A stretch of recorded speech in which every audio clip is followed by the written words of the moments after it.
going on, guys? Thank you so very much for joining me right here on Off the Script. This is episode 324, part number 2 for your Saturday, May 2nd, 2020. Normally, I start the podcast off with some bad news. I mean, what is good news coming out of WWE, especially as of late if you're Vince McMahon? But I got good news for us fans. I got good news for the state of Florida and for Oklahoma, I'm reading. Right now, things are about to change, folks. New Florida guidelines allow WWE and AEW to welcome fans at shows starting next week. More AEW and not WWE because those shows have already been taped. Raw, SmackDown, and NXT have been taped for the next 2 weeks. But AEW, not only going live, but they may have fans in Daly's Place. Now, according to the guidelines, large spectator sporting events can include fans, but they should adhere, obviously, to social distancing guidelines, and the building venue should be at 25% capacity. This is excellent news. Absolutely excellent news, man. And AEW has a pay-per-view coming up.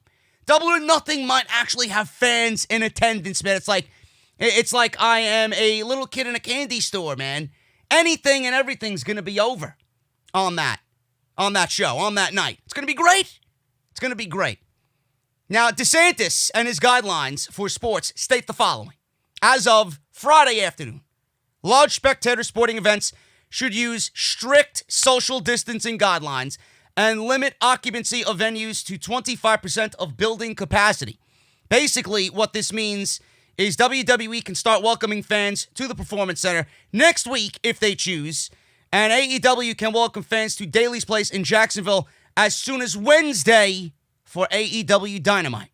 We'll see if any of these companies, both of these companies, choose to adjust according to the new guidelines or if they decide to wait a little bit longer before welcoming fans in attendance. I think everybody's in the same boat. Open up the economy. Let's get back, or at least try to get back to normal.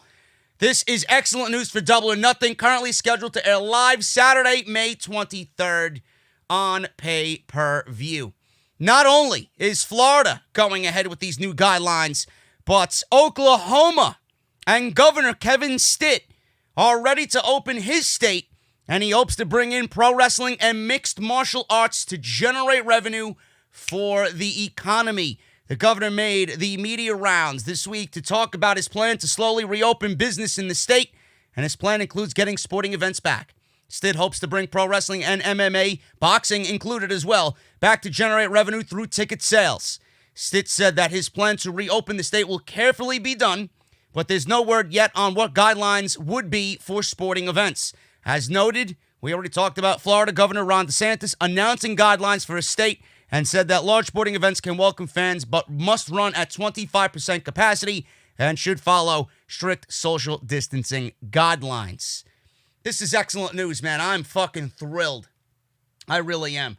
I can't wait to see how not only WWE, AEW, UFC, I can't wait to see what happens when these cities and these states start allowing some sense of normalcy back into the American way of life.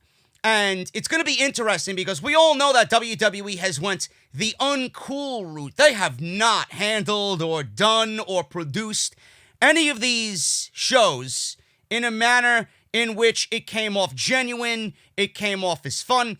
Everybody wanted to watch these shows to kind of escape reality, escape the world's problems on what's going on right now with the CV-19. WWE made it as if you're watching this show and it just kind of enhanced what was going on. You watch these shows, my brother Frank doesn't even watch weekly. He just obviously listens to what I do here to catch up on what's going on, and he'll tune in when, it's something major, or like after WrestleMania, he tuned in. He said watching these shows as a casual, someone that doesn't watch every week, it's fucking even more depressing. Watching the current state in which it's in, and in the current state in which it's produced, I can't watch it that way. Imagine what other people, imagine the majority of people watching this shit. The ratings, the shows suck every week, But the majority of the people watching these shows weekly have declined for that reason. Nobody wants to watch pro wrestling in its current state. This, I honestly think, is going to be good news. It's exciting news. It's going to generate interest in the products again. I think this is fantastic, and I can't wait to see how not only Florida but Oklahoma handles these new guidelines for sporting events and allowing fans in the building. And man, Double or Nothing.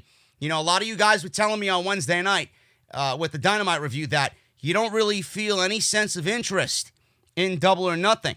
Like, there's no interest behind it. There's no excitement behind it like it was last year, obviously, for what's going on. But, you know, the shows kind of gave off the vibe of nothing really being that important outside the TNT Championship Tournament. I honestly think with 1,000 people, I don't know how many seats are in Daly's Place. I don't know what the capacity is for Daly's Place, but if it's at 25% capacity, 1,000 people can make a lot of noise, man. 1,000 people could really make Double or Nothing really, really memorable. And I'm excited for this news. So I wanted to start the show off today on Saturday, May 2nd, with some positivity. That is excellent news. Let me know what you guys think about that one down below. But this is Off the Script, episode 324, part number 2. We got a lot to go over today. Not only that, we got some pieces of information coming out of WWE in regards to some stories that we talked about on part 1. Namely, Andrade, Sami Zayn, they were in two of the biggest stories coming out of part 1. Sami Zayn pulls out of the SmackDown tapings, and there were rumors going around that he was a bad seed backstage, he was doing things to get in trouble, he was a nuisance backstage. So I actually got an additional report on Sami Zayn. Andrade has denied, of course, because they all do, reports that he met with Vince McMahon about his English and him being pushed in regards to his language. Roman Reigns and the WWE relationship is not good. We all know that. He pulled out of WrestleMania. But why would WWE be, I guess, axing the name on television of Roman Reigns? How pissed are they with Roman Reigns? I might have uncovered one of the primary reasons why Roman Reigns right now and his name are forbidden on WWE TV. Brock Lesnar's WWE future, I got news on that. Big news on the Velveteen Dream and the accusations brought upon him right before he goes into that NXT Championship match against Adam Cole next week. Who will take over for Vince McMahon when he eventually goes bye-bye? Who will take over the WWE? That's being talked about. And I got major news on Cain Velasquez and the reason that he was released not being reported. So we're going to dive into that. We're going to dissect why Cain Velasquez, which I'm glad about, is now gone from the WWE. It's not because it's just payroll, but I honestly do think that Cain Velasquez, if you really think about it, had 3 strikes and you are out of WWE. What were those 3 strikes? We're going to talk about that right here on the podcast. Again, thank you guys so much for joining me here on OTS. Hit that thumbs up. Absolutely imperative you guys hit that thumbs up. Helps out the channel, helps out the video, helps the channel and the video get into the recommended section on YouTube. So you guys have the power. So hit that thumbs up. Let's try for 2,000 thumbs up on this particular episode of Off the Script. Not only this particular episode, but every single episode I upload on the channel. Let's try for 2,000 thumbs up on today's podcast. Make sure you guys hit that subscribe button down below. Turn on that bell for all notifications. Follow me on social media at JDfromNY206. That's on Twitter and Instagram. Thank you guys for all the follows, all the new follows on social media. I really appreciate it. So make sure you guys do that. If you want to support the podcast via Patreon, you guys can certainly do that as well. Patreon.com/JDfromNY206. If you missed any of my other videos, including Off the Script from Friday and SmackDown from Friday, make sure you guys go down into the description and check out all those videos that you might have missed. Also down there, AEW Dynamite, and we got Monday Night Raw, the return of Jinder Mahal. He hindered the ratings, so make sure you guys go and check that out. Wednesday's Dynamite review included a duo of myself and my boy Ticket Drew. So I know you guys aren't big fans of Ticket Drew. He is a personal friend of mine, so I wanted to have him on the show, but I am here to officially announce that on Wednesday, Dynamite, next Wednesday, with the first live show back, it will be me and not Ticket Drew, but it will be me and Jesse. My boy Jesse's going to be with me. We're going to be reviewing Dynamite on a weekly basis. So you guys have that to look forward to. So I would appreciate you guys come out and support me and my boy Jesse on Wednesday when we do AEW Dynamite. So we got a loaded show. Thank you guys so much for joining me. And today's show is sponsored by The Ridge. Ridge.com/script. Use code SCRIPT at checkout for 10% off and free shipping. So make sure you guys go out there and support my boys over at The Ridge. Ridge.com/script. We'll talk about them a little bit later. Let's get into the news, guys. Let's hit the first story here with Andrade. And we discussed Andrade going to Vince McMahon, or Vince McMahon telling Andrade that he needed to speak English to get a major push in the WWE. Do I believe those reports? Absolutely. I believe every bit of those reports that Vince McMahon had spoken to Andrade and said to him, if you guys want a major push, or anybody that doesn't speak the English language, not only Andrade, if you want a major push in the WWE, you are going to have to learn the English language and brush up on your language. Now, obviously, the way we see Andrade on TV right now, there is no way anybody watching me or SmackDown, or not SmackDown, but Raw, he's on Raw, there's no way anybody watching me or Monday Night Raw wants to see Andrade without Zelina Vega. Pulling Zelina Vega, that like they teased last year, late last year, at the end of the year, teasing Zelina Vega in any which way to break up this group or have any dissension with Andrade or just pull her for absolutely no reason, which would be one of the primary reasons why WWE does it, or they do things for no reason, illogically. It would be a pretty much death nail for Andrade's career. He's dead. It would be completely over for Andrade. Zelina Vega has been one of the best acts on WWE television with how she's portrayed herself, with how she's sounded and spoken up for her guys. And she's aesthetically pleasing to look at, I'm not going to lie. Aleister Black is a lucky man. But she has been the primary focus of getting that group over. And she's very good at what she does. Pulling her from the act makes no sense at all. In any which way, now, then, in the future, it makes no sense. Andrade realistically doesn't need to be a guy to go out there and learn the English language and master the English language when you have someone in the presence of Zelina Vega and the way she can cut a promo and make him look just by what she does. She makes him look better just by the way she looks. She makes him look better just by the way she cuts a promo. Why do you need Andrade to go out there and cut a promo for himself and shut up the joint when you got Zelina Vega to do it for him? I don't get that logic. I don't get why, it's worked, and so far it's worked out well, but we got to pull the plug on it. I don't get that. And I feel like WWE is going down that road to potentially pulling the plug on this duo. It would be a complete fucking disaster if Andrade was out there without Zelina Vega. Now, apparently, Super Luchas have reported, and they sent this report to Sean Ross Sapp, on Andrade supposedly going to Vince McMahon with Charlotte Flair. I did not report that yesterday, but the report from Super Luchas said that Andrade was supposedly with Charlotte Flair when they went to him to talk about pushing him as a top star. The reports also states that Vince McMahon closed the door in this meeting with Andrade and Charlotte. Andrade took to Twitter to shoot down the report. Of course he would. This is what he said in English as I'm translating the tweet. He says this, and I quote, "That is a lie. I never went to speak with anyone, especially not with my fiance, but it sounds good." End quote. Now, in the past, it has been reported that McMahon likes Andrade and has suggested for him to learn English so he can work on his promos. Paul Heyman is also said to be a big fan of Andrade's, and given the amount of TV time he's getting each week on Raw, it doesn't look like there are any plans to push him down the card on Monday nights. Now, he's been suspended.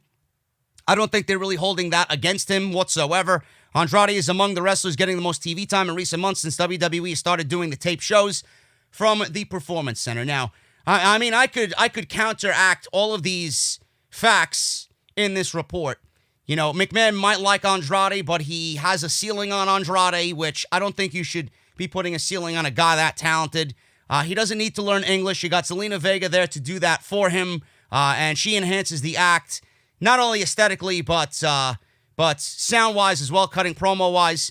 Heyman is also a big fan, so he's got that working for him. He's engaged to Charlotte. That is probably the best thing that he will ever do in his entire career, and I don't mean that in any negative way whatsoever. He's pretty much secured himself a lifetime job with the WWE with that, and he's pretty much secured himself a spot on TV, and he may be at a certain point, but he's never going to go below that because of his affiliation with Charlotte Flair. And the only reason why he's been given this TV time, the amount of TV time that we've seen, and that goes for Garza and Austin Theory as well, is because Monday Night Raw right now is working with a very limited roster. Whether that is people can't show up to work, they refuse to show up to work. So WWE right now is working with a very limited staff. And Andrade, it's going to work in his favor because he is a team player. He has showed Vince McMahon and WWE management, listen, I don't give a shit what's going on. I'm here to help. I'm here to do my job. So that's going to be looked at in a very positive way as well. But I don't know why it's taken so long to push this guy to that level. It seems like they know what they have in him, but they refuse to go any further with him. Like, I want to see the act come together. I feel like the act is there, but it's not really fully complete. They're always doing something to, throw the noose around his neck or whomever's neck and just pull back when they get too far ahead or when we all are banding together on social media. This guy needs to be pushed. We should see more of this guy. This guy needs to be in a bigger role. They yanked the fucking chain back. It's ridiculous. Andrade denied the report. Of course he would. You're never going to know the real truth. You only know what you know from Sean Ross Sapp or Dave Meltzer or Super Luchas. But just like everybody else, when something breaks, I do find this to be legit. They're going to go on social media and say, oh, no, these are false reports. This is fake news. Just like Edge came out and said, I'm not coming back. And he was better off not saying anything. Andrade, just like everybody else, was better off not saying anything. Why even address it? Because when you address it, you're pretty much admitting, hey, there's some legitimacy to this. So that's my take on Andrade. I wish him the best. I wish that he was in a bigger role on TV, and his stable of guys is not meant to look like losers every week, but we'll see what happens. But that affiliation with Charlotte Flair is the main reason why Andrade really isn't going anywhere anytime soon. Sami Zayn was the other one. Talking about Andrade and Raw, Sami Zayn was the other one on SmackDown that was reported yesterday to have been a very difficult individual to work with behind the scenes. Now, I didn't really believe that story. I didn't really believe there to be any legitimacy there, because if he was that way, and that was the case, they wouldn't have given him the Intercontinental Championship. And like I mentioned, Braun Strowman was never in the plans to win the Universal title at WrestleMania from Goldberg. That was a last-minute, day of, literally hours before the fucking taping, decision. So if Sami Zayn has been a bad seed, and he's been negative, and he's caused trouble backstage, or he liked to stir the pot, is what the report said, then why did they give him the Intercontinental Championship? So this must be really, really recent news, or it had something to do with his political stance on what's going on in the world's climate, or it may have to do something with the CV-19. And that's exactly what it ended up being, folks. In addition to Roman Reigns, Dave Meltzer reported in the Wrestling Observer newsletter that Sami Zayn chose not to go to SmackDown last week, so that is why he did not appear on the show with Cesaro and Shinsuke Nakamura. Meltzer noted that Zayn was originally scheduled to be a part of the show, but he opted not to go. WWE has told everybody that they do not have to attend these shows during the pandemic if they feel uncomfortable. There is no word on who else might have opted to skip these shows, but it's worth noting that WWE has been working with a skeleton crew for these shows at the Performance Center. It was very noticeable on Monday when they had some wrestlers wrestling twice in one night.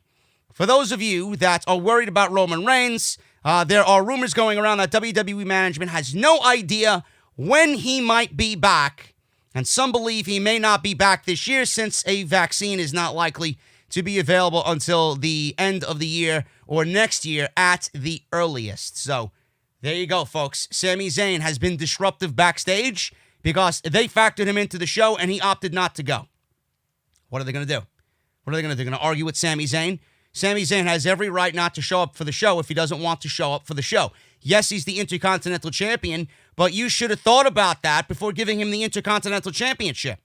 You really should have discussed where his head was at moving forward with all these shows at the Performance Center and labeling the WWE as an essential business. But obviously they didn't do that. And I guess they couldn't do that, being that I just said that. He won the title back at the end of February, and this thing didn't really hit until March. But you still should have asked him in that time frame, listen, are you going to be available for whatever? You're gonna do what we require you to do, or are you going to go home? You know? Obviously, he went home. And WWE is saying, yeah, it's okay to sit at home. It's okay to not come to work because, you know, we don't want to risk the roster. Your health is our number one priority. Your well-being is our number one priority. But do you really trust WWE? Sami Zayn must have the biggest fucking balls in the entire company next to Roman Reigns to say, you know what? Fuck the show. I'm not coming to the show. Fuck the Intercontinental Championship. Fuck whatever you got going on. I don't give a shit. I don't give a shit. Don't book me on the show until everything is somewhat back to normal. So what are they going to do? Sami Zayn is risking his title reign. WWE can easily pull that title off of him. They're eventually going to have to if he continues to sit out. And what are they going to do? If they don't pull the championship off of him, what could they honestly do to Sami Zayn? They can't really do anything. They could welcome him back to TV and deem it comfortable for him to come back and then bury him on TV. Then at that point, you know what he did here and what he said here had an adverse effect on his fucking career and on his standing on WWE television. So Sami Zayn might be doing the right thing right now, but in the back, behind closed doors, WWE's probably cursing this guy up and down, left and right. They're probably already contemplating ways to fucking bury this guy. So Sami Zayn is in a pickle, I would say. And I love me some fucking pickles, bro. Really. But that's not the type of pickle I want to be in. So we'll see what happens with Sami Zayn, but I knew it had to be a legitimate reason. I don't look at Sami Zayn as one of those guys that goes backstage and wants to start fucking trouble just for the sake of starting trouble. But it had to be another reason. Had to be either the CV-19, had to be something political. You know, he's been very open and honest about his political stance right now. And it ended up being the CV-19. He didn't want to come to work. They can't really zing him for that, but they can get back at him at any other time, any other way, when they deem fit. Take the title off of him. They can come up with some storyline injury, and it'll fit right into what they want to do. So he might be doing the right thing. They're not going to come out outwardly and say it. They're not going to say it publicly, but they will bury this guy once he gets back to TV because he was not a team player. And that goes back to everything that I said a couple weeks ago. Some of these people are operating out of fear. Some of these people are operating out of fear, and then you got a handful of guys that are saying, you know what? Fuck these shows. I'm going home. You can't do anything to me. It's within my guidelines. You sent out a fucking memo company-wide that we don't have to come to work if we feel uncomfortable. So he's taking that route. We'll see what happens with Sami Zayn. If he loses the IC title, which I fully expect him to, then you know why he lost the title and what WWE was obviously thinking about Sami Zayn the entire time he was out. Speaking of Roman Reigns, WWE and Roman Reigns' relationship right now is not good. Someone noticed, an interesting point was noticed on the Wrestling Observer, where Reigns was not featured in the latest Make-A-Wish video that shows all of the top talent granting wishes. Now keep in mind that the last few years, Reigns was one of the people that was up, front, and center in these videos. Furthermore, in the banners on the WWE website, this is how extensive people have gone to see what's going on with Reigns and WWE. There is no mention of Reigns and John Cena featured on the banners at all. Now, as previously noted, WWE announcers were not told to mention Reigns on TV after he pulled out of WrestleMania. I got my opinions on that. It will be an interesting move to see if WWE chooses not to mention the Netflix movie that Reigns is a part of, that they let him go out there and film. Yes, I'm not saying that he never had leukemia. I'm not saying he faked his leukemia, but, I mean, he was doing all of that while filming movies. Hobbs and Shaw.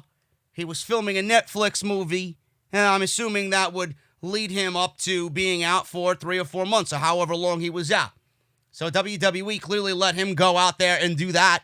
Reigns is one of the names listed in the movie The Wrong Missy with David Spade. The movie was produced by Happy Madison Productions and scheduled to be released on May 13th. This would be his first movie role since Hobbs and Shaw, and he is likely to get more movie offers. So let me give you guys my explanation for all of this.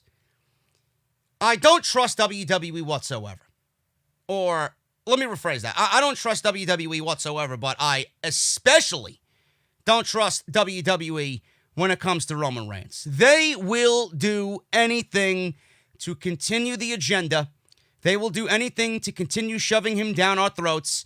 They will do anything to get this guy over and just move away from all the negativity that comes with Roman Reigns being in a championship feud with a championship around his waist on television in a major program. I think the fans now, especially nowadays, are a lot smarter than the average fan many, many years ago.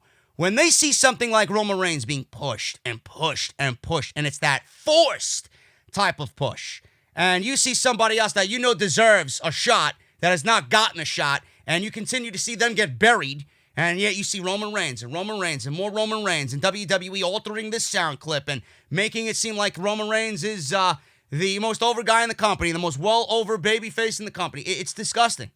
It really is disgusting. Now, do I think Roman Reigns was pulled from WrestleMania, or he opted to be out of WrestleMania for his health? Yes. But I genuinely do think that he was one of those guys that used his stance in the company, and the leukemia helped him to remove himself from a situation he didn't want to be in hopes to help the rest of his roster. Which apparently is the case, because now everybody's a little bit more comfortable in saying, I don't want to be here. It's not safe for us to work. I would want to be home with my family and not be at risk to get something. Especially in the world of pro wrestling, where things are a little bit more, I would say, easily in contact with. You can come in contact a little bit easier with any type of sickness, being that you're sweating and bleeding and all this shit, salivating on, your opponent in the ring. But Roman Reigns, I do think his priority was number one. You want to go into that? How much of his health was a priority going into WrestleMania when it was the day of WrestleMania? He showed up to work, and then he pulled himself because The Miz was sick. So his health really wasn't a top priority like was being reported. If it was, he would have pulled himself 2, 3, 4 weeks ago before WrestleMania.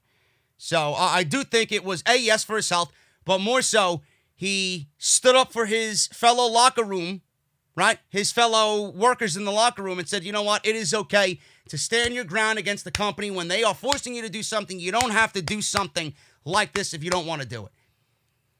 WWE opted then to take Roman Reigns off television. Not mention him in any which way, not mention any reason why Braun Strowman was put in that title match. No storyline reason was given for Roman Reigns' removal. Nothing. Roman Reigns was never mentioned on TV. And I do have my suspicions about Roman Reigns.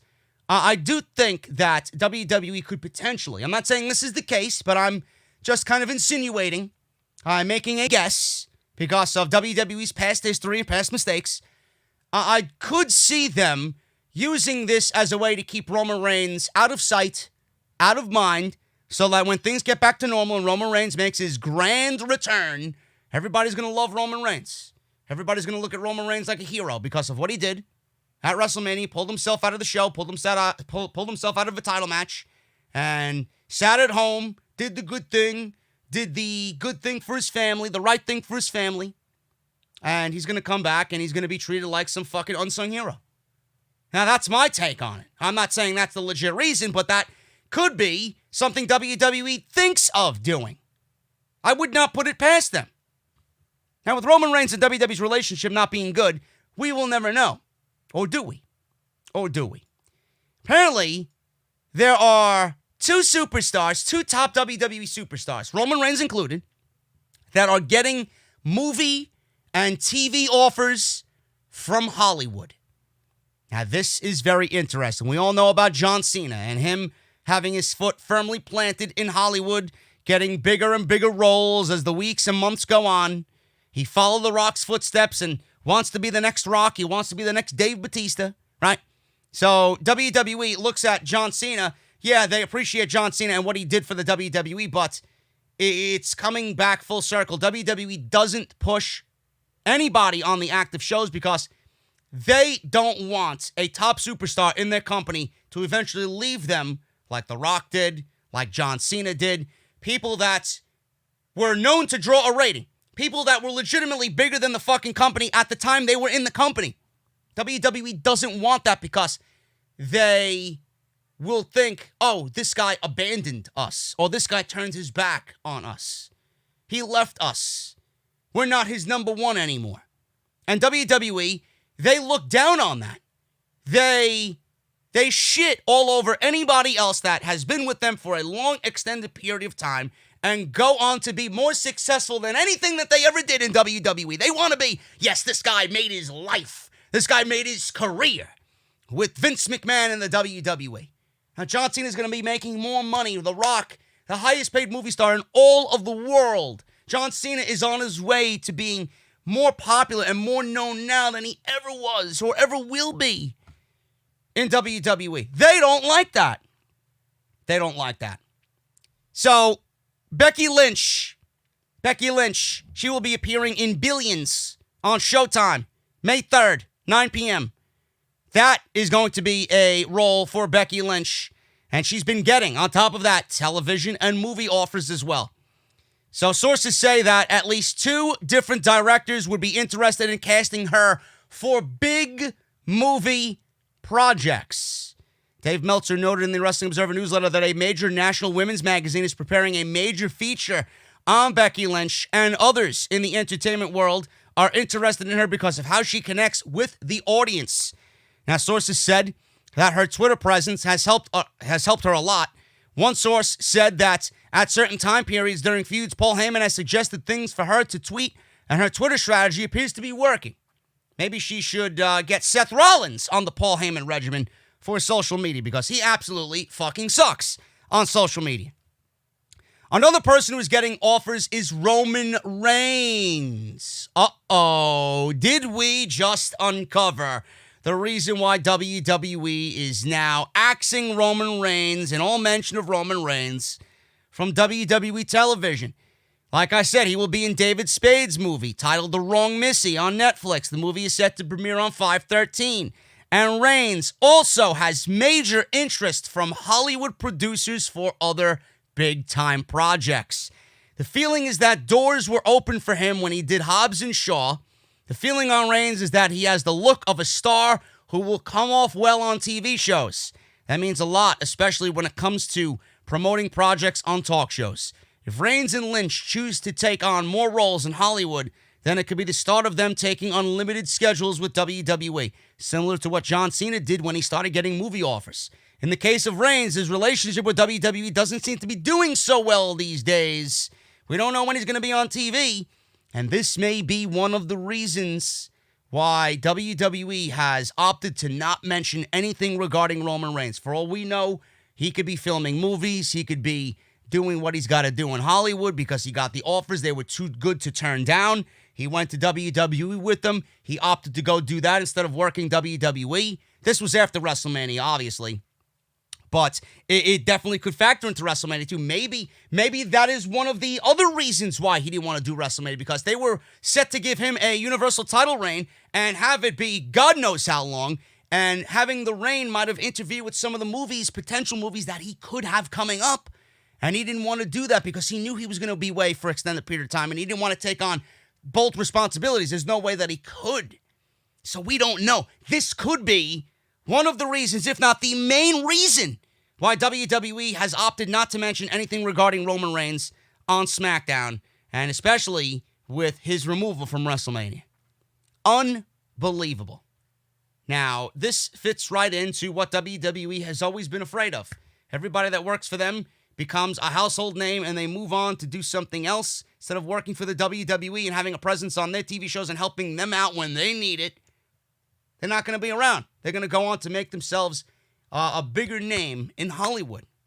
And you can't really shit on them for that. WWE labels themselves as sports entertainment. You want to put yourself out there in the public spotlight. You want to put yourself all over mainstream media. You want to brag about, oh, Roman Reigns this and Becky Lynch this and Sasha Banks that and fucking Charlotte Flair this. Eventually, Hollywood is going to want and need some new faces, some new names. If you're a Hollywood producer and you're looking at Roman Reigns, you can't find a fucking major role for this guy in Hollywood? Great-looking guy, down to earth, right? Who the fuck doesn't want to use him? And he's related to The Rock. So The Rock probably has connections there as well to get Roman into some projects to start off with and maybe grow from there. You want to hype the women's revolution, you put that all over the fucking mainstream. Nauseating as it is, Becky Lynch was the face of that entire fucking revolution with Ronda Rousey. What do you think's going to happen? What do you think's going to happen? She's going to gravitate to the audience. The audience is going to gravitate to her. She's going to feed off that audience. Hollywood's going to see it. Mainstream media's going to see it. They're going to want to do something with her. And you know how these fucking people in Hollywood work. The fucking SJWs of Hollywood. This, empowering women nonsense that's going on. Of course they're going to use Becky Lynch for that. So WWE has themselves to blame. They have nobody to blame but themselves. You got to give and you got to take. This is the price you have to pay when you want to be in the mainstream and on ESPN and on ABC and on these talk shows. This is what you get for wanting to be sports entertainment. Okay? If this was just good old pro wrestling, then nobody's going to give a fuck about Becky Lynch. Nobody's going to give a shit about Roman Reigns. It's going to be Roman Reigns and Becky Lynch in that circle. You would actually be keeping them in that small bubble. Now that you want to expose the whole fucking brand and make sure that WWE is woven into the fabric of society, this is what you're going to get. You're going to get your superstars on your brand woven into the fabric of society when all is said and done. They're not going to be a pro wrestler forever. They're not going to live their extravagant lifestyles on WWE salary all their life. You know?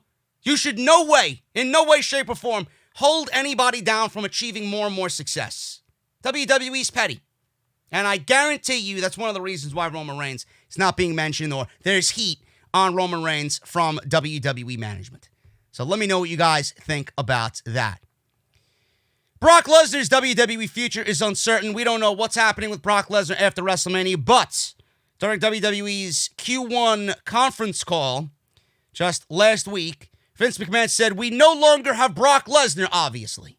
Now that piqued the interest of a few people, and Lesnar often takes long vacations, but McMahon's wording was very vague in that regard. I don't really take anything this guy says as legit on those conference calls. I can't.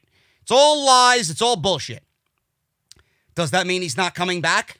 Says Dave Meltzer during a recent edition of Wrestling Observer Live. Lesnar has historically kept his contracts very close to the vest. It's unclear when he will return to WWE at this point. Brian Alvarez elaborated and noted that Lesnar will likely not be coming back as long as there are 0 live fans. I don't think he's coming back to empty arenas. We'll have to see when Brock Lesnar makes his presence known again. It might depend on how long it takes for WWE to bring live fans back. And maybe as of this month, we might see Brock Lesnar. But if I was a betting man, I would say that we get Brock Lesnar obviously in the build to SummerSlam. This fits with every other year he's gone away. He does the rounds. He does the Survivor Series. He does SummerSlam. He takes off from November to January, if that. He gets a title match. Like this year, he got a Royal Rumble spot in the Royal Rumble. They built the entire match around him. He goes through WrestleMania season, takes the spring off, shows up in the summer, takes the months after SummerSlam off, shows up back at the Survivor Series, rinse and repeat. This is nothing new about Brock Lesnar. It's the same old fucking schedule that he's been on for the duration of his WWE run. So I don't know why people are making this a big deal. His future's uncertain? No, it's very certain. Lesnar's contract and Lesnar's schedule is like fucking clockwork. Figure it out. Whatever he did in the last couple of years is exactly what he's going to be doing this year. This is not really news that you should be concerning yourself with, so I wanted to throw that out there for you guys. But his contract, and when his contract's up, I have no idea. That's the only part I don't know. But if I was a betting man, I would say that WWE may go ahead and do at SummerSlam, if all is said and done, and good to go, Brock Lesnar versus Bobby Lashley at SummerSlam. I finally think we get it at SummerSlam in Boston. A little bit more of a serious news article here. The Velveteen Dream.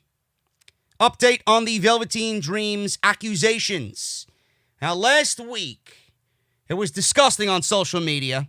People usually jump to cancel somebody without any factual evidence, or they believe something on social media that's been leaked or revealed to be the truth without any counter arguments or any rebuttals of any sort.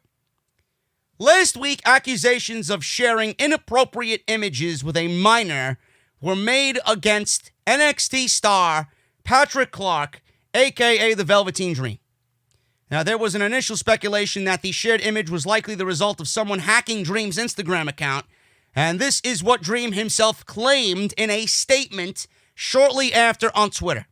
He says, and I quote, "Be assured I did not communicate inappropriately with anyone. A private photo of mine was shared without my consent or knowledge, and I'm working with a third party to look into this matter."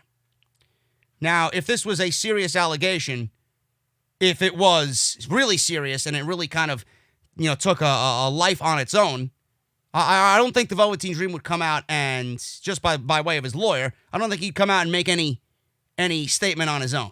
I think there'd be legal representation there where Velveteen Dream would not be able to say anything publicly on his own social media about the matter. He would say, keep quiet and let the lawyers handle it.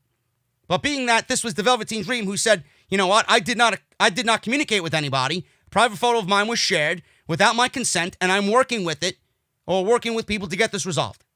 That's it. So that was that. Aside from that statement issued on April 24th, Velveteen Dream, Patrick Clark, has not said anything else on the allegations against him. Now, as first noted, someone claiming to be 17 years old said that they were sent a nude photo of the Velveteen Dream. He gave them the Velveteen experience, apparently. The photo was also allegedly sent to this person's friends, who are 15 and 16 years old. The statement issued by Dream confirms that the nude photo is real, and that was sent without his consent. The person making these allegations said that they would take the evidence, apparently there's more, to the police. There's no word on the status of the police involvement. Meltzer noted in the Wrestling Observer newsletter that the phone number that the photo was sent from was said to be, by some, Dream's actual phone number with the area code from his hometown. There was also a recording that sounded a lot like him. Meltzer wrote, and I quote, "What was authentic is the real photos. They were real. The photo was real. The phone number being sent was said to be from his phone number. The area code was from where he is from. And there was a voice recording from one of them with what happened to be his voice." Now, Clark pretty much said that it was his naked photo, but he never sent the photo to those people. So that was what Dave Meltzer said. Many wondered whether the accusation would affect Dream's push on WWE TV. When I heard all of these allegations, the one thing that popped into my mind is, well, if WWE is taking this to be serious, because this is a serious allegation, if WWE is taking this to be serious, then they would not put him in the title match against Adam Cole. So what did we see when we watched NXT on Wednesday night? And it's not serious.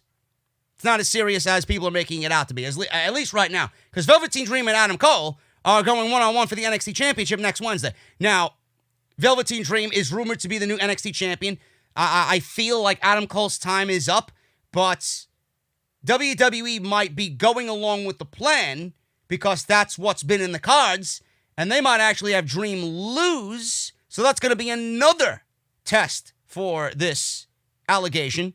And it's going to be another thing to look out for. If Dream loses, does it have anything to do with what we're seeing here? Because WWE, it's easy for them to continue the storyline because they've been doing it on weekly television. You might as well, if it's legit or not, get it over with. If it's legit, they don't have to give him the World Championship. If he doesn't win the World Championship, does this have anything to do with it, right? So not only are we looking at, well, it's not as serious because he's getting the title shot. It's all about him winning the championship because it's pretty much been set up for him to win the championship. So we'll see what happens with that. This was a topic brought up on the Wrestling Observer Radio, and it appears for the time being at least, that WWE isn't planning on taking any action, as Dream is still being pushed hard as the number one contender to Adam Cole in the NXT Championship. Meltzer goes on to say this, and I quote, "Velveteen Dream is clearly there for whatever it's worth. I mean, it's, he wasn't on the show on Wednesday, but he's supposed to wrestle Adam Cole, and that was pushed pretty damn hard." End quote. Since Dream made his initial statement, there are no updates regarding this situation, and I am sure that it's being investigated to find out what actually happened with these photos and these voice messages to these 16 and 17 years old.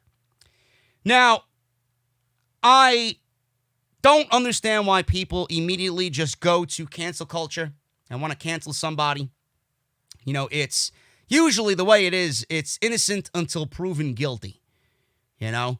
And in social media land, it's guilty until proven innocent. You can't work that way. Because look at what you did with Enzo. Look at all you fucking idiots out there on social media, what you did to Enzo.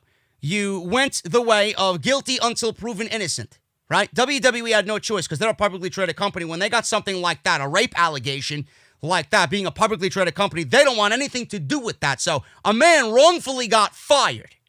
Now, whether he was fired for that reason, it was a mixture of reasons. They didn't like him to begin with, but that was just the fucking shit on top of the fucking sundae, was that situation. They had no choice but to let him go. Now, you look at Enzo and all the evidence that came out, it was proven that he was innocent. So not only did the man lose his job for whatever reason, the man lost all credibility, the man lost all respect from anybody, and all those people that shit on him and wanted him to be canceled are made to look like fucking idiots because you went the guilty until proven innocent route. Now, whether you like Enzo or not, it doesn't fucking matter at this point. We all made an assumption on Enzo, and it ended up that he was innocent. And anybody, including myself, that said anything bad about Enzo, you should apologize. And that's the way it needs to be. I'm not going the same route with the fucking Velveteen Dream because we all wanted to fucking rain down hell on Enzo, and I'm not going to do the same thing and make the same mistakes with the Velveteen Dream. You gotta take at least some of what he's saying as legit. Why would he send a photo to a minor? Why would he risk his fucking career that he's worked fucking so hard for and a title shot and being the face of this company, a champion of NXT? Why would he risk all of that to send nudes to a 15, 16, and 17-year-old? Why would he be fucking around with kids that age anyway and, just getting into that illicit act of fucking child pornography and fucking around with a minor? The guy was dating fucking Kathy Kelly for weeks, for months. You mean to tell me the Velveteen Dream is that desperate to go find fucking ass somewhere that he's gonna seek it out from a 15, 16-year-old? The man was good enough to get Kathy Kelly, bro. So why don't you have some fucking faith in the guy and what he says about him saying, you know what, these are my photos. Yes, I own up to it. It's my photo. It's my photos, but I'm not the one who sent them. I got hacked. So they were sent without his knowledge. Why would he go and ruin the rest of his fucking life for this? You guys remember the name of Rude Boy Riley? Okay? He came in through House of Glory. I spoke very highly of him before whatever came out about him came out. I looked at him. He worked House of Glory. I'm like, this guy's fucking great. This guy could be on NXT. In fact, he got an NXT tryout, and I heard it went fucking great. He was going to be on NXT. Then everything started to be, one of those things just started to come to light. One of those cases that started to come to light. He was in a child pornography ring, and he got fucked. His life got fucked. His career dead. Now he's probably a fucking cashier over at fucking Dollar General, The guy's career is fucked. Never again will he be allowed in a locker room. Never again will anybody speak of his name. He's a piece of shit. He's a fucking disgusting human being. He doesn't deserve another chance when you go that route. That's fucking the utmost fucking just nastiest, disgusting fucking act you could possibly ever engage in, He's done. And Velveteen Dream, I can't see him doing that. I just can't see him doing that. I can't. WWE has trusted him and given him the fucking baton to be the guy, right? All the hard work and where he came from to get to this point. Why would he risk all of that? Why? And it's fun. Again, it's fun. I got to reiterate. The guy, Kathy Kelly, is very attractive. He could probably get any woman he wants. What the fuck does he need a 15, 16, and 17-year-old to fuck around with for? Give me a break, folks. Innocent until proven guilty. On social media, it's guilty until proven innocent. You people sicken me. You want to cancel the Velveteen Dream for evidence that you don't know even exists. You don't know anything about the story. These people have no fucking lives in their own lives. They want to meddle in someone else's business and someone else's affair just to fucking bring some sense of excitement to their own life. You're going to ruin somebody's fucking reputation and you're going to ruin somebody's life because it entertains you. It amuses you. Move the fuck on and go find a hobby, please. Velveteen Dream, in my eyes, is innocent until proven guilty, and I honestly think nothing will come of this at all. Guys, we're going to talk about the takeover of WWE. Who will take over for Vince McMahon when or if that time comes? Now, Vince McMahon's mother is near 100 years old, and she's still playing tennis. I believe his grandmother lived to 107. It's not looking good, folks. It's not looking good for anybody that wants to take over WWE from Vince McMahon. But, before we talk about that, I want to shout out my boys over at The Ridge. You guys got to go and get yourself a Ridge wallet, man. I feel like things are going to start to get back to normal. You're going to be at a beach bar or a craft beer bar. You're going to be sitting on a deck somewhere with the sun beating down on you. You're going to have a nice cold beverage in your hand. When the pretty waitress comes up and you pull out your wallet, do you want it to be a dingy wallet or do you want it to be a Ridge? So I got you guys a deal on The Ridge. We'll talk about The Ridge for a little bit, and we'll pick up off the script right after this sponsor advertisement from my good friends over at The Ridge. Ridge.com/script.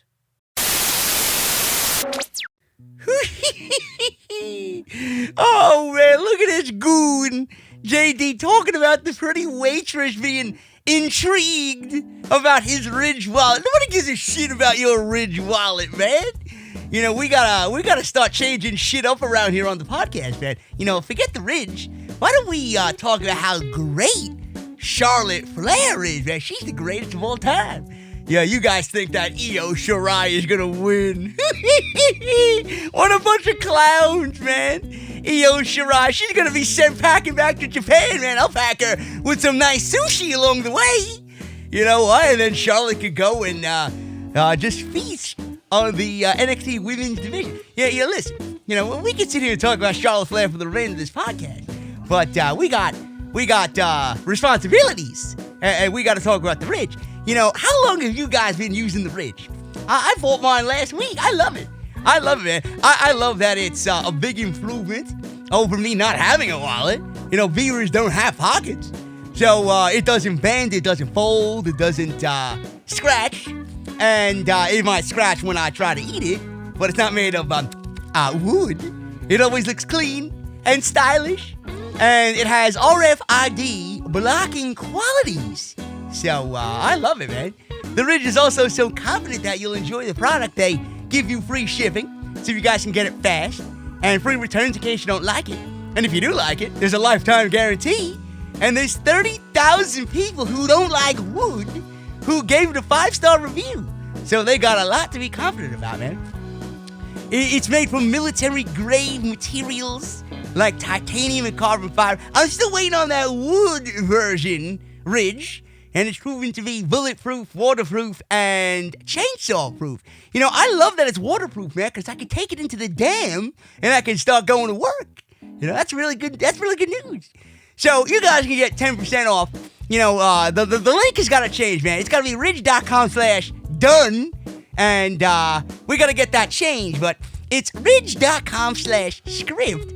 And you're going to use code SCRIPT at checkout for 10% off. You know, Ridge, we got to change that link. And we got to use that code from script. We got to change it to wood for 10% off. So go get yourself a Ridge wallet and fuck this guy JD, man. This podcast sucks. And Roman Reigns. Oh, he's the greatest. Yeah, you fucking get the fuck out of here, man. Ridge.com/script, guys. Code SCRIPT at checkout. Beavers not included. All right, man. Picking up the podcast, second half of the show here. Talking about WWE, when we will see the eventual removal of Vince McMahon. When that time comes, who will take over for the WWE? The reason why I am discussing this is because, A, it has been talked about as of late, because if this was under any other circumstances, and we talked about this on yesterday's show, if the WWE was sold to an ESPN, Disney, if it was sold to Fox or an Amazon, and whatever happened to Vince McMahon this week happened under the thumb of somebody else, he would have been removed. And then there are reports that Vince has this fuck it all attitude. Nobody can really talk to him. He's in a bad mood. He's going to do what he wants. This is not new information. This is how Vince McMahon has always operated, or at least we insinuated or kind of made a really smart, logical guess as to how he does operate. It's not that difficult to see. Just watch the fucking show on Monday and Friday. I made mention on Friday when I did my SmackDown review. I praised Triple H up and down till I was blue on the balls about him taking over the company and why he should take over the company. I'm not going to reiterate that again here for you. If you guys want to go and watch what I said about Triple H and why I think he should take over the company, go and listen to my SmackDown review. It's on YouTube, it's on Spotify, it's on iTunes. Go and check it out. I don't want to reiterate it. Okay? Triple H is the man. Triple H is the man. I went into it a little bit on yesterday's show as well. Whatever he has done with NXT, that's the way the main roster needs to be. WWE is not cool. NXT is cool. NXT's creative direction is great. Takeovers feel special. Monday Night Raw pay-per-views do not. Monday Night Raw storylines have logic gaps galore. Nothing seems new. Nothing seems fresh. Everything is forced. Nothing makes sense. There's no people on the show that I legitimately care about, but everybody on NXT that's portrayed, whether it's an Adam Cole or a Keith Lee or a Dijakovic or a Gargano or a Ciampa or an upcoming Karrion Kross, right? Damian Priest, Pete Dunne, Matt Riddle, Timothy Thatcher, for all fucking people that just made their debut. We care about them. We don't care about anybody on WWE TV. To that extent, anyway. To that extent. I wish I did. The show would be a lot more enjoyable. But WWE has moved away from pushing stars or pushing these men and women as stars for whatever reason, whether it's political, whether it's they don't deem them ready. According to me, they're never going to be ready. They're never going to be ready. Vince doesn't like booking that way. Triple H is long-term. Vince is more day-to-day. NXT is the model in which WWE should be, the model in which it needs to be when Vince is no longer there. And then I went into detail about how I really do feel that when Vince gets to that point and really kind of exacerbates that fuck it all attitude, I don't think the company's going to be out of the hands of the McMahons, but I do think the company's going to be fucking so down in the dumps and Vince is going to kill his own fucking creation so much that nobody else can come on in and have a new vision, a better vision than him. I think Vince would kill the company before it gets into the hands of anybody, whether it's outside the family or inside the family. I genuinely believe that. Look at what he did with NXT. He put NXT in the front line to die against AEW. Now look at NXT. And we'll talk about that. We'll embellish on that here on the show with this particular report. Vince McMahon is 74 years old. He was once great, no longer. No longer. So when that day comes and he is, I guess, being removed or needs to step down, who does WWE have in mind as Vince's successor? Most people would point the finger at Triple H. Triple H. He's the one that makes the most sense. You know, I'm thinking about it. If it's not Triple H, that's the question we need to start asking ourselves. If it's not Triple H, who's it going to be? If I was to make one guess on who it would be, I would say Kevin Dunn. I really, really, genuinely, deep down in my fucking soul, think that Kevin Dunn would be the successor of Vince McMahon. I really do. Triple H, he's had a very prominent role in WWE since he retired from that's a soft retirement. I don't think Triple H has seen the last of in-ring competition. I think he's got one more match and he's going to go out his own way. But he's got a prominent role in WWE and he is directly responsible and oversees everything NXT related, and he is overseeing everything in regards to NXT to take them to a global takeover.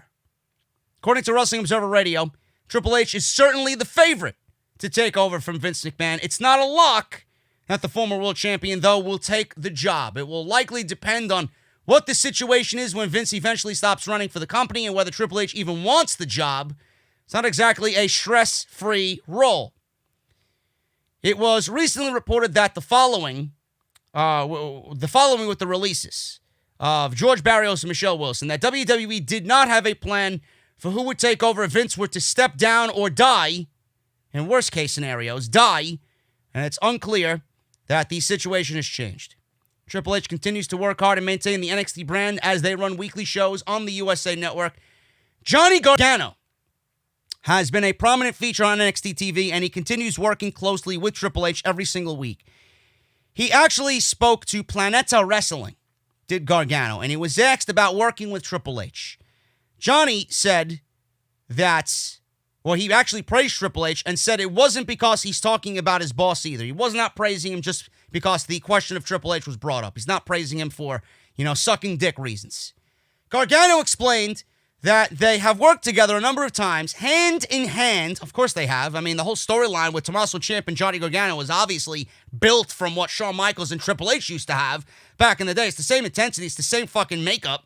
So, of course, they worked hand in hand. It's a direct fucking take on what Shawn Michaels and Triple H did back in the day. So, he says he works hand in hand with Triple H. The ideas Triple H brings to the table, he says, are next level, as he has a unique way of thinking. He says this, and I quote, does Johnny. I'm lucky to be working with Triple H. He's a genius. I'm not just saying that because he's my boss. I'm saying that because it's true. I worked hand in hand with him, kind of piecing things together, and he always has these ideas that are just next level. He thinks on a different platform like nobody else. End quote. Johnny is done with Ciampa. They had a memorable feud, probably one of the best feuds that company has ever fucking wrote. Tommaso Ciampa and Johnny Gargano. He also remarked that he doesn't care if Ciampa goes with Karrion Kross.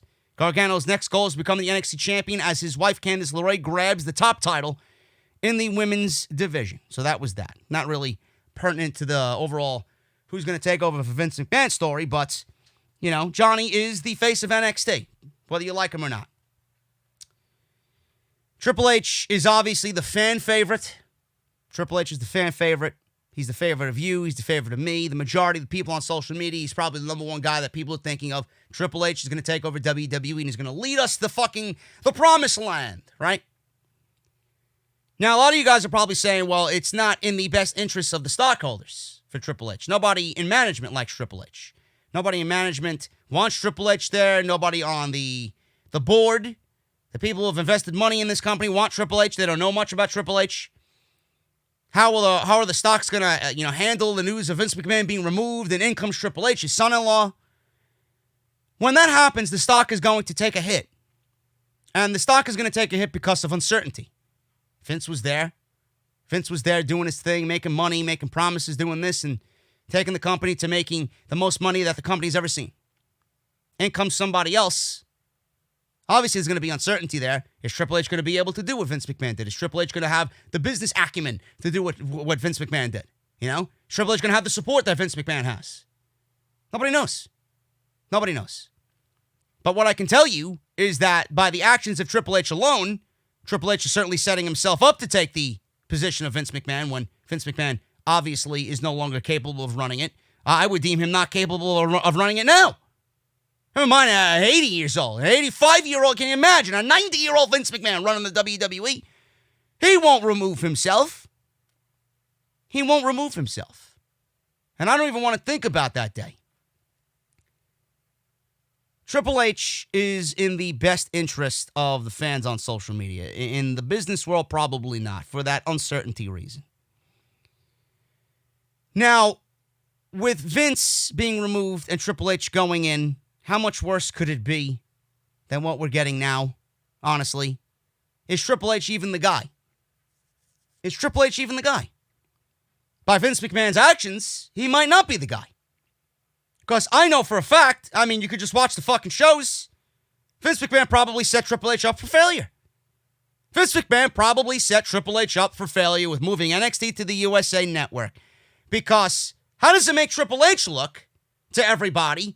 He might have the best interests of the roster. He might have the best interests of Johnny Gargano and the writing staff and the fucking creative mindset of WWE. But how is he going to look to the shareholders? How is he going to look to the networks? This is what I mean by Vince McMahon killing his own company before anybody else takes that position. Stephanie's not going to take it. You trust Stephanie McMahon to do right by the WWE? Once a McMahon, always a McMahon. Shane McMahon? Maybe. He was always the cooler of the McMahon kids, and he was always looked upon better than Vince McMahon in everybody's eyes, but does that mean that he's going to take the WWE into a different direction away from what his father's original vision was? I don't think so. Linda McMahon? Next.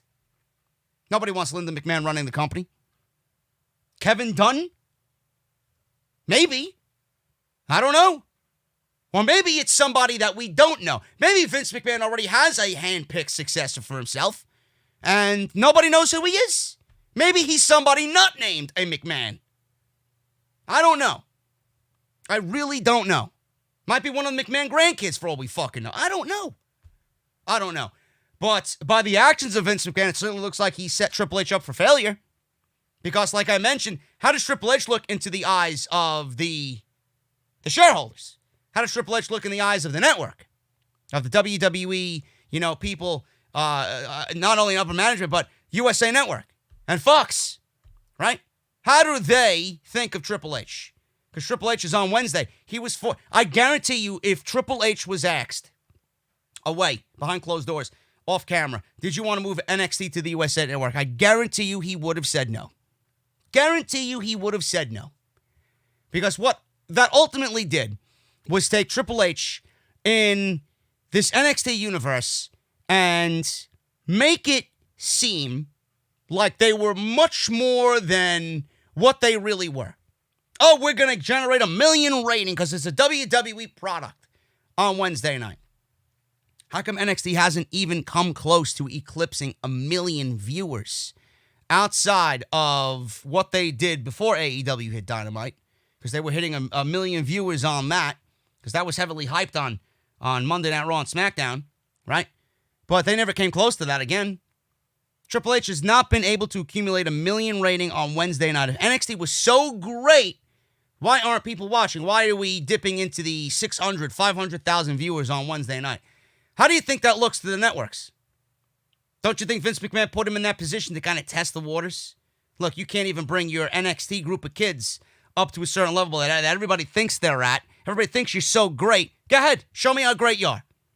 Show me what you could do. Show me how good this brand is and how great these kids are. The future of the company, everybody says. Show me. And nobody's watching. With or without an audience. Don't you think Vince McMahon set his own son-in-law up for failure? Don't you think everybody in upper management is looking down at Triple H and laughing, pointing their finger at Triple H? And you expect this guy to run the fucking company? You expect this guy to run Monday Night Raw and SmackDown? Certainly looks like that is what happened. Now, if you look at Triple H seems to be setting himself... We don't even know if Triple H wants the position. Triple H could absolutely be setting himself up for the position, or at least putting himself in the running to potentially get the position.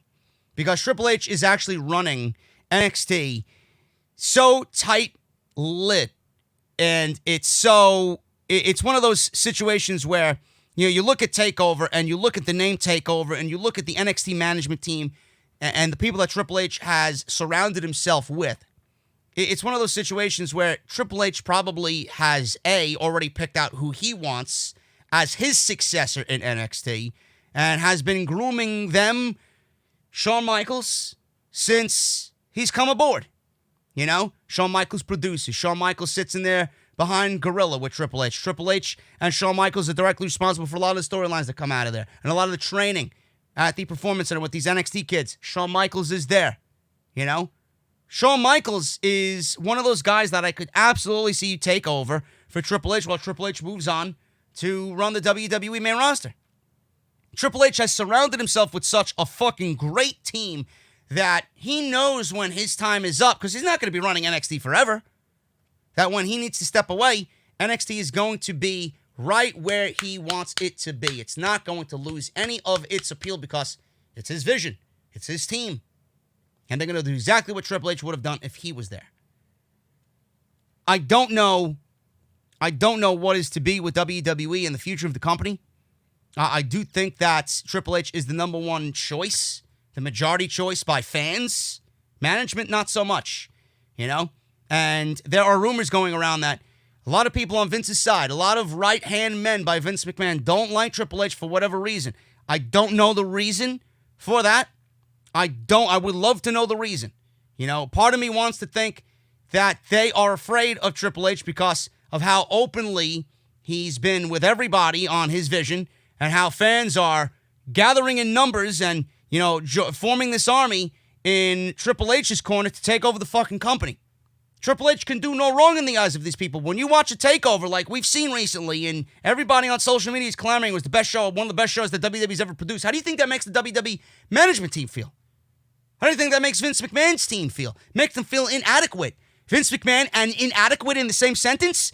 Anybody working for Vince McMahon feeling inadequate at their job? They don't like that. And they're not going to stand for that. So based right off that, they don't want Triple H involved because Triple H is going to come in and do their job better, or his team is going to come in and do their job better than they could ever do it. And those people might be out of the fucking job because Triple H don't need them. Triple H don't need them. He's going to bring in people who he thinks is better for the job.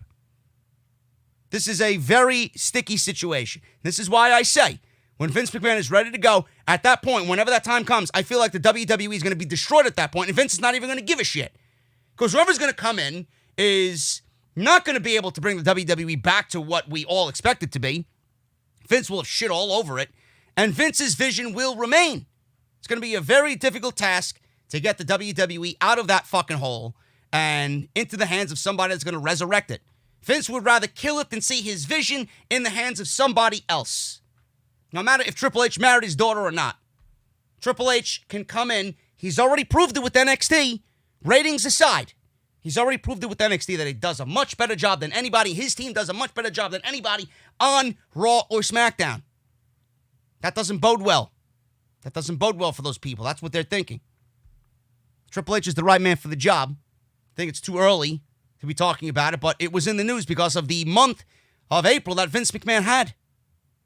The stress and the XFL going bankrupt and WrestleMania and the stock and him being sued. Everything just coming down one on top of the other. People are already talking about Vince McMahon being removed. Get him out of there. Is he going to be able to last? What if WWE sells? Is Vince McMahon going to be there? What type of power are the McMahons going to have over the company? Triple H is the right man for the job. I would rather see Triple H take a stab at it for 6 months to a year and see where things go. If it doesn't work out, then replace him. But with his work in NXT and what he's done with NXT, there's no doubt in my mind that his vision is the right vision for WWE. Cain Velasquez, released by WWE. This was reported during the Wrestling Observer Live. Meltzer discussed why WWE let Cain Velasquez go. They had plans for Cain Velasquez, but those obviously did not pan out. He was simply a big money contract on the roster that they weren't using during a time of cost cutting. This is what Meltzer says, and I quote, I can see it because obviously the only thing that they wanted to do was the Brock Lesnar thing, so Brock Lesnar could get his win, and they could have a celebrity for Saudi Arabia.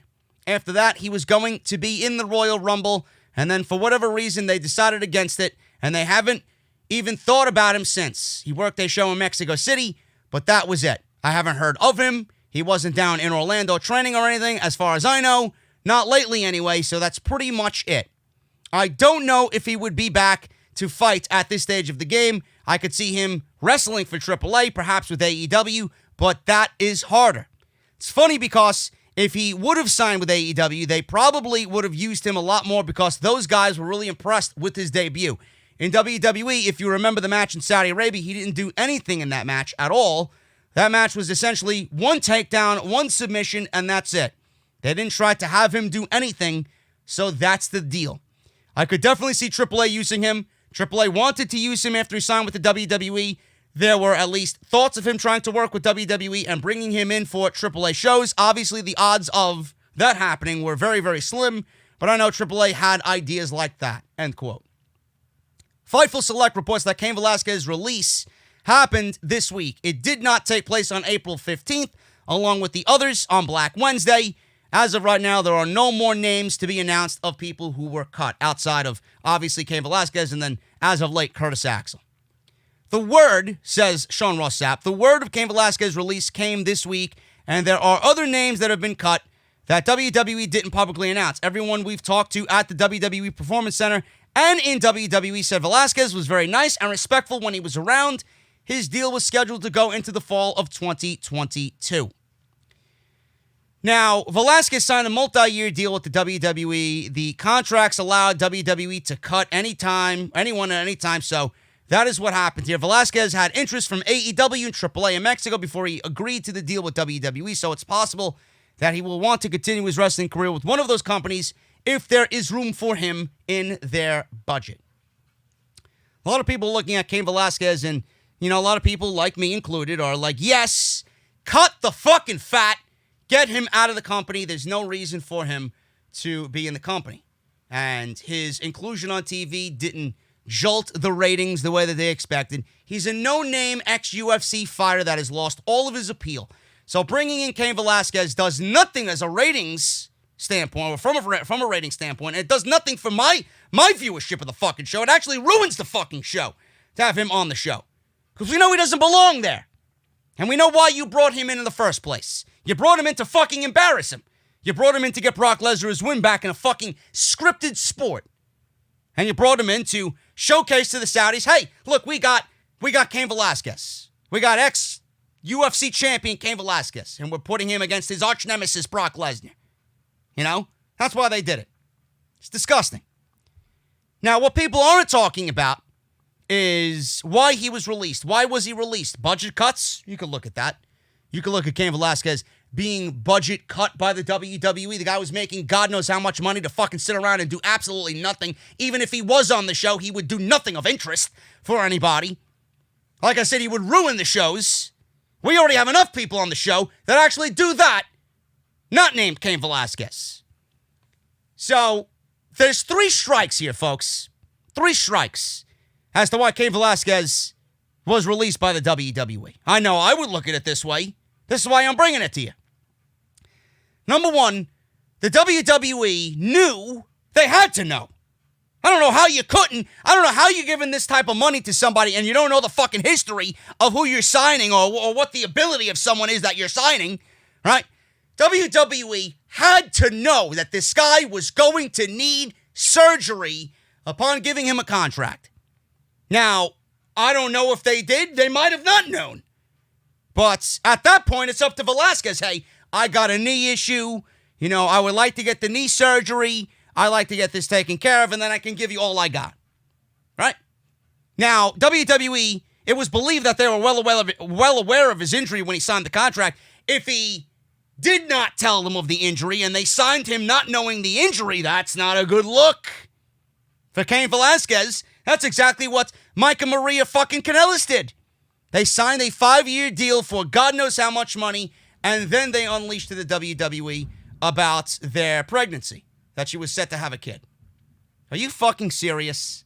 So they play WWE for a fool. So when the time comes to budget cut, I'm looking at Mike and Maria Kanellis. Goodbye. You want to do me dirty? Now I'm going to let you go in the middle of a fucking worldwide pandemic. They didn't give a fuck. So did WWE know about his pre-existing knee injury or not?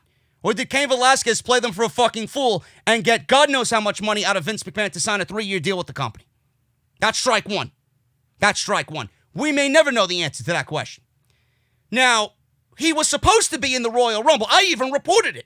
Meltzer reported it about Cain Velasquez being in the Royal Rumble. It made no sense for him not to be in the Royal Rumble with Brock Lesnar being in there. Now, Lesnar more than likely would have been one of those guys that eats up Cain Velasquez in the Rumble. Bad enough we've seen it at Saudi Arabia, at Crown Jewel or Super Showdown, whatever the fucking name of the show was.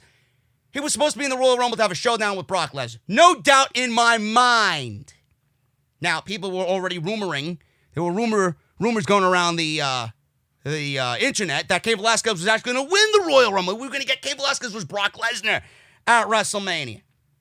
Could have been the case. Could have been the fucking case. We don't know when WWE came up with the name Drew McIntyre to win the Royal Rumble. Could have been Cain Velasquez all along. But weeks before the Royal Rumble, Cain Velasquez actually revealed in an interview that he would be in the Royal Rumble. And at that point, WWE didn't even reveal their own roster or anybody on the roster to be in the Royal Rumble outside of Brock Lesnar. And here we got Cain Velasquez revealing to everybody, plain as day, hey, I'm going to be in the Royal Rumble. I will be there in the Royal Rumble in Phoenix. That's strike 2. You're going out there and revealing plans. That's a no-no, bro. That's a no-no. We haven't made you official in the Royal Rumble yet. You're making it official for yourself and going into business for yourself and getting yourself a Mr. No-No over there. Number 2. Strike number 2. And strike number 3, folks. Remember when Ronda Rousey was photographed at the WWE headquarters about a couple weeks ago, several weeks ago? It was around March, end of March, I would say, middle of March, end of March, several weeks ago. He was there photographing himself with Ronda Rousey. Ronda Rousey was not supposed to be on social media. Her whereabouts being at the WWE headquarters were not supposed to be revealed to anybody. His whereabouts and him being there and the reasons why he was there were not supposed to be revealed or talked about on social media, yet here we are. Ronda Rousey's being photographed by Cain Velasquez at the WWE headquarters in a picture of herself and then with him. That's strike 3. That's strike 3. So when you look at the chronological order of things that happened, he signed a contract, probably didn't tell them he was injured. We got him announcing he was in the Royal Rumble when WWE had not even announced one single fucking person outside of Brock Lesnar in the Royal Rumble. And then we got him photographing Ronda Rousey when Ronda Rousey's name and her reason for being at the WWE headquarters in Connecticut were not supposed to be out. None of the news regarding Rousey or, her being there, which could potentially have spoiled her comeback, or her being on television. Here we got Cain Velasquez just throwing that out there on social media and ruining the surprise. Whether she was there to renegotiate a contract, renegotiate her return, come up with plans for her return. There she is, just plain as day in the fucking hallways of the headquarters. And it's Cain Velasquez taking a fucking picture of her. Posting it on social media. Strike 1, strike 2, strike 3. You're out. You're out. And he's out of the WWE. Good riddance. Just like we didn't need fucking Rob Gronkowski, we don't need Cain Velasquez, we don't need Tyson Fury, we don't need Conor McGregor, we don't need any of these fucking, maybe McGregor, maybe he might be an entertaining aspect for the company, but you guys get what I'm saying. None of these fucking people, Cyborg and Amanda Nunes, we don't need none of these fucking jokers coming in from UFC, taking spots away from people that actually deserve them. We don't need these people. It's not going to enhance their image. Can you imagine Amanda Nunes in WWE? It's fucking legit killer in the UFC. You want to have her in the fucking WWE in a scripted sport. When we all know she could fucking tear limb from limb Alexa Bliss. You fucking serious? Unreal. Cain Velasquez, good riddance. Mexico is where you belong. I don't even want to see you in AEW. Goodbye. That's why Cain Velasquez was released by the WWE. WWE reportedly is also willing to release just about anybody. Sure they are. Sure they are. If you are named Roman Reigns, does that mean if Roman Reigns goes up to them, hey, boss, I want to be released. Are you kidding me? They're willing to release just about anybody. Give me a break. This is reported by Pro Wrestling Sheet. An interesting report came out. Over the past 2 weeks, WWE's been releasing several talents and staff as a way to make budget cuts. This is obviously due to reasons that you guys know. Prior to the outbreak, WWE was locking up talent to long-term and big-money deals as a way to prevent them from going to other promotions, mainly their biggest competitor, AEW. Once the outbreak of the virus started, WWE's mentality has changed. WrestleVotes is reporting as well that a report on Twitter stated that WWE is willing to release or grant releases to any of the talent that requests it. So he's talking about that Pro Wrestling Sheet story. This is what he says or they say on social media. Hearing from a few different sources that WWE is willing to grant a release to just about anyone, quote unquote, who requests one. Basically, if a talent wants out, they can go. Will be interesting to see if anyone really does want out, especially during this uncertain time. End quote. To one of the points of the report, with uncertain times in the world, many promotions not running shows, opportunities for talent on the free agent market could be limited. While AEW does have big money backing them, it's been reported several times that they do run on a strict budget. They will not just release anybody at all, because that's not how they are mentally, just going about business. They want to go out there and say, well, our mentality has changed. And, we are going away from signing big money contracts just for the sake of signing everybody to a big money contract to keep them away from AEW. That doesn't mean that WWE is going to start releasing people to the independent scene. If anybody has a fucking gripe with the company, it should be guys like Ricochet. Remember Ricochet, right? He was buried on WWE television. The guy was legitimately buried on Monday Night Raw, fed to Brock Lesnar like a fucking sardine. If he went to WWE, you mean to tell me that WWE is going to release Ricochet because he asked for his release? Give me a fucking break. Because you know immediately where he's going to go end up. You mean to tell me that WWE is going to release somebody like Andrade? You know exactly where he's going to go and end up. Cedric Alexander, not even a guy like that who they've buried time and time again. They're not even going to let him go. And obviously, you guys know the deal. If you're not of the elite in that company, you're not going anywhere. Roman Reigns, Sasha Banks, Becky Lynch, Charlotte Flair, Randy Orton, etc., etc. Bray Wyatt asked. Bray Wyatt has any fucking reason of all. He's got the most reason of all to go and ask WWE for their release, or his release. Hey, Vince, release me. You fucking killed me. My character's dead. Dead. I want to go out. I want a way out of this. I want to go and explore my options. You think they're going to release Bray Wyatt? Yeah, right. Give me a break. And with WrestleVotes, they are willing to grant a release to just about anybody who requests one. False. Basically, if a talent wants out, they can go. It will be interesting if anyone really does want out. Folks, nobody really wants out. They got guaranteed pay. And they're making more money now than they could possibly make anywhere else on the independent scene. And we're in the middle of a fucking uncertain pandemic going on right now, where we don't know when the indies are going to be up and running again. So you mean to tell me that if anyone really does want out, they can just go up and ask for their release? It's not that easy. Nobody is really going to want out. Nobody's going to go up to management and say, hey, guys, I want out, because they don't want to be out. I believe that none of them really want out. None of them want out of the WWE. They like being tortured. They like being punished. It's like an abusive relationship. They will take the beating time and time and time again. They will take the abuse time and time and time again for the label of WWE superstar. Nobody wants out. I doubt it. I doubt anyone has the balls to go up to management and say, hey, I want out. Seriously. There are people there that we know should do it. Ruby Riott, Asuka, Kairi Sane, right? They won't do it. They're either too comfortable with their current situation in the United States, or they're too comfortable with the company they're working in and comfortable with the money that they're making. They're not going anywhere. These people are all talk, right? On social media, I hate this company and I'm frustrated, right? But they're all fluff. That's all they are.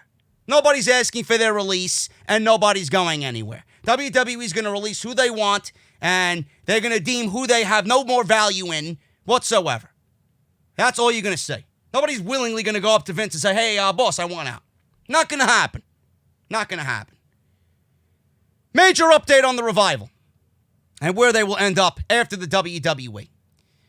So it's been widely speculated that Cash Wheeler and Dax Harwood will join AEW. WrestleGeek, the fine folks over at Wrestle Talk, and their sources have confirmed that the duo will be signing deals with the promotion if they have not already. Thank you for the groundbreaking information, Ollie Davis. And in fact, the latest episode of Being the Elite appears to have confirmed that Wheeler and Harwood are indeed going to the promotion. However, Wrestle Talk has also learned that Wheeler and Harwood are now collectively known as the Revolt, and they will not be signing exclusive deals with AEW. Their sources have been told that the duo have a strong desire to wrestle in the United Kingdom, and there have been talks of them working for New Japan as well. Our sources tell us, they say, that the Revolt want to have similar deals with AEW like Jon Moxley, Kenny Omega, and Chris Jericho. And despite being the AEW World Champion, Moxley is able to work for New Japan and other overseas promotions. The faith shown by AEW in allowing Moxley to be their world champion despite not being exclusively signed to the promotion is likely a reason why the Revolt feel comfortable in asking for a similar deal, and they should get it. No doubt in my mind. Sean Ross Sapp of Fightful Select also reports that WWE gave the Revival an out if the duo signed over a number of trademarks that Wheeler and Harwood spent their own money to acquire. So meaning that WWE was ready and willing to add more time. I don't know whose contract it was, But one of them was going to be released, or one of them's contract was going to be up before the other. And they were going to tack on another 3 or 4 months onto the other's contract so that he sits in the WWE not being used while the other is free to go. So WWE used this to their advantage. They bribed the Revival or the Revolt. I guess when we'll see them on TV, we'll call them by their real name. I'm gonna call them by the Revival now because of them just lingering around doing much of nothing right now. So they bribed the Revival. They bribed the Revival to be let go, and WWE said, in return, we'll let you go. We'll let you guys be a free agent. We won't even give you a 90-day if you hand over all of the trademarks that you guys trademarked. Meaning they have FTR and no flips, just fists, and, say yeah, I think was another one. They handed over all these trademarks to the WWE just so that they could get their freedom.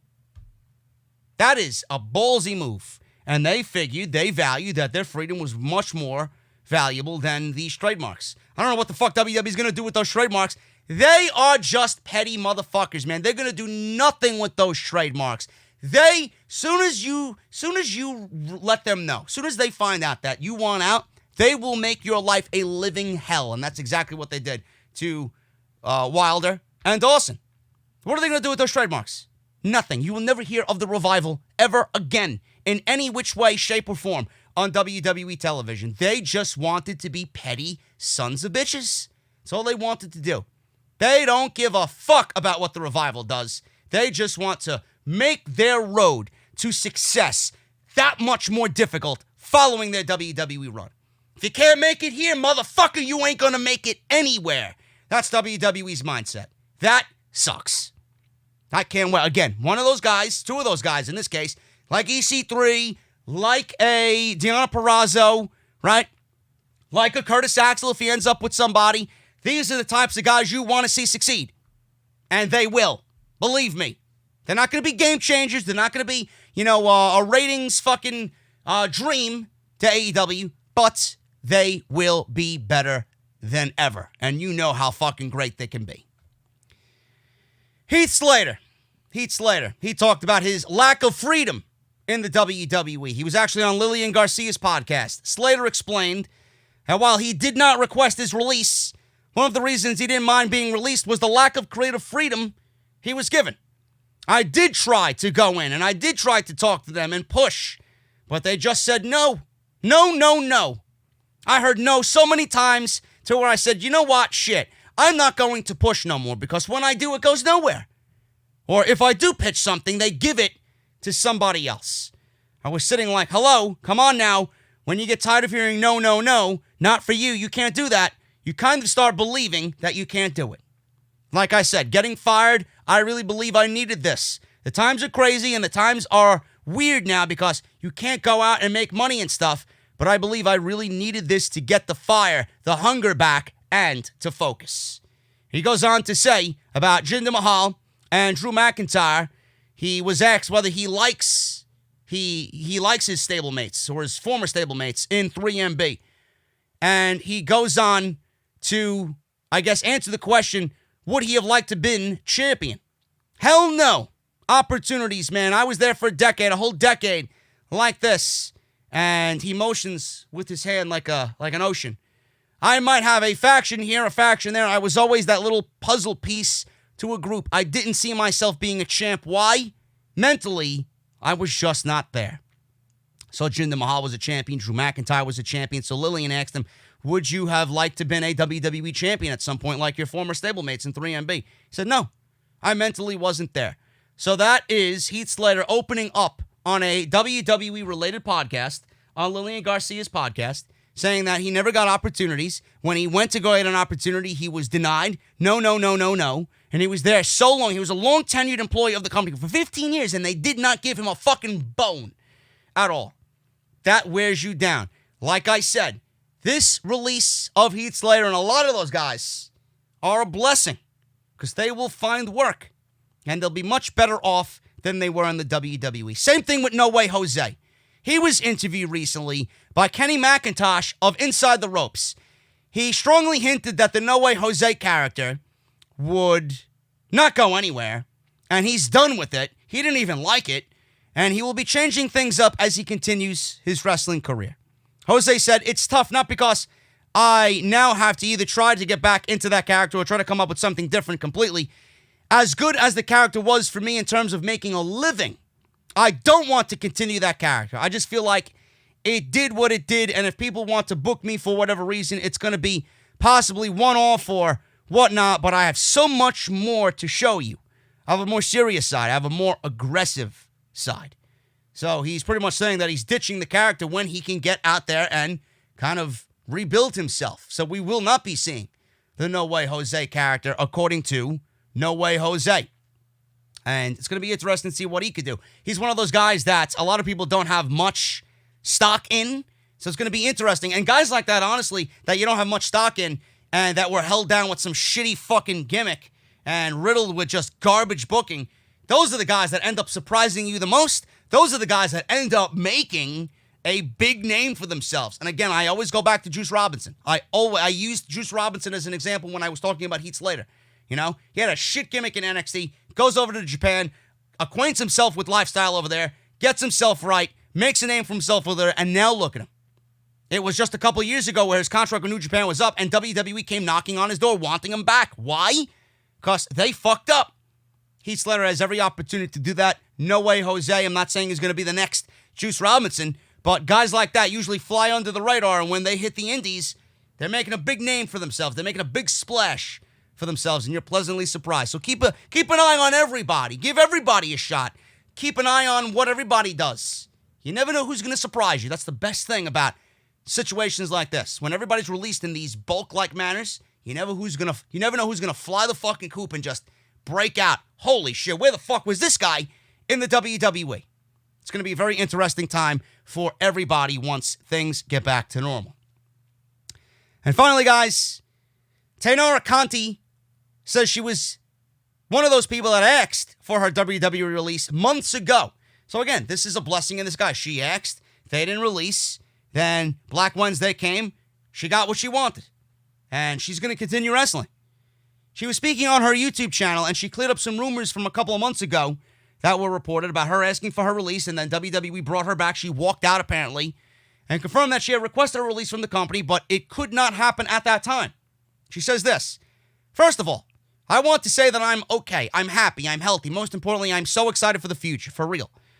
So as you guys know, I don't work for WWE anymore. I was with the company for 2.5 years, a little bit more, probably.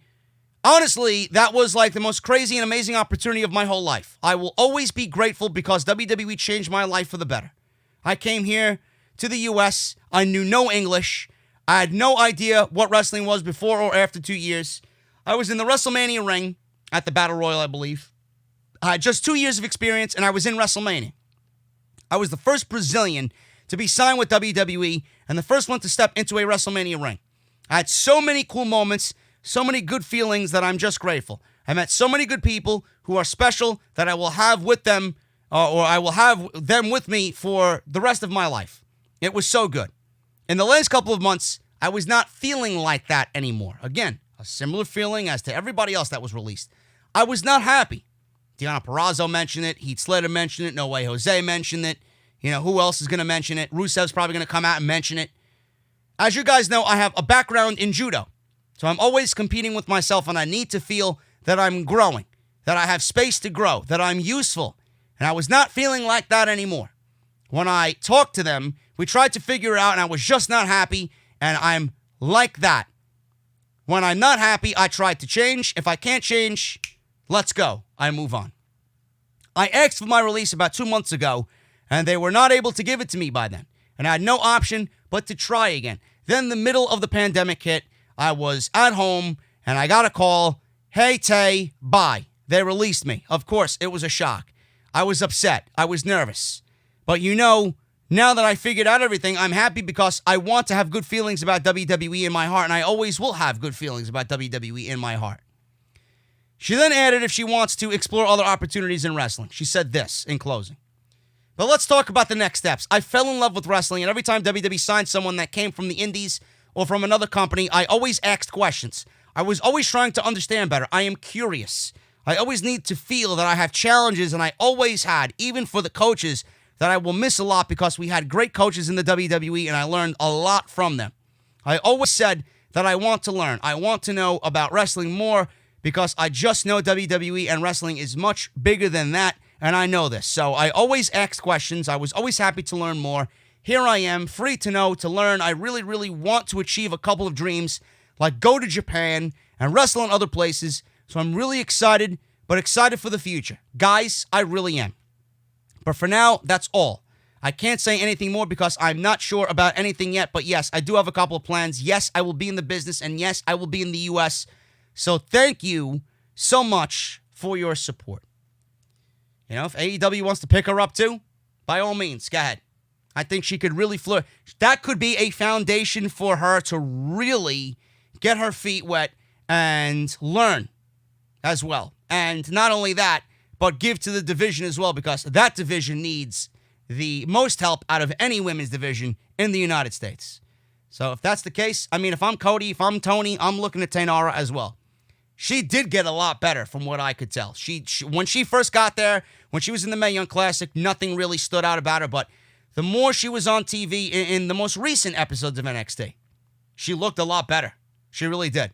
So, again, you know, this is one of those things that she asked. She didn't get immediately, but she got eventually, and it was a blessing in disguise. This is going to open up a lot more opportunity for her. She may open some eyes. Again, people like this are the ones that you got to keep an eye out for because they're the ones that are going to shock you the most. She could end up being one of the best women's wrestlers in the world, and WWE will come knocking again on her door and want her back. This is an opportunity for her to go out there and really prove what she's learned and what she could do. And I think she's one of those people in the list of people that were released that are going to eventually find their way back to the WWE if she wants it. Go out there and learn. Go out there and better yourself.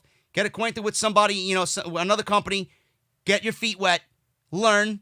Come back. I think the WWE will have an open door for Taynara Conti when she wants to come back into the company, if she wants to come back to the company. Guys, I'm getting out of here. What a weekend of Off the Script. Ton of content for you guys. I appreciate you all. Hit that thumbs up. Greatly appreciate that. So make sure you guys hit that thumbs up. Over 2,000 likes. Let's strive for over 2,000 likes on the video. Hit that subscribe button down below. Turn on that bell for all notifications. If you guys want to check out all the other videos that you might have missed on the channel, links are down below in the description. Follow me on social media at JDfromNY206. If you guys want to support via Patreon, you guys can certainly do that as well. Patreon.com/JDfromNY206. And I will see you guys right back here. I might have something tomorrow. I'm not sure. But if I don't see it tomorrow, I will see you right back here on Monday night for Monday Night Raw. And I will see you guys right back here for a brand new week as we get into Money in the Bank week, a brand new week of WWE TV. Until then, guys, thank you so much. And I will see you right back here on Monday for Raw. See you guys later.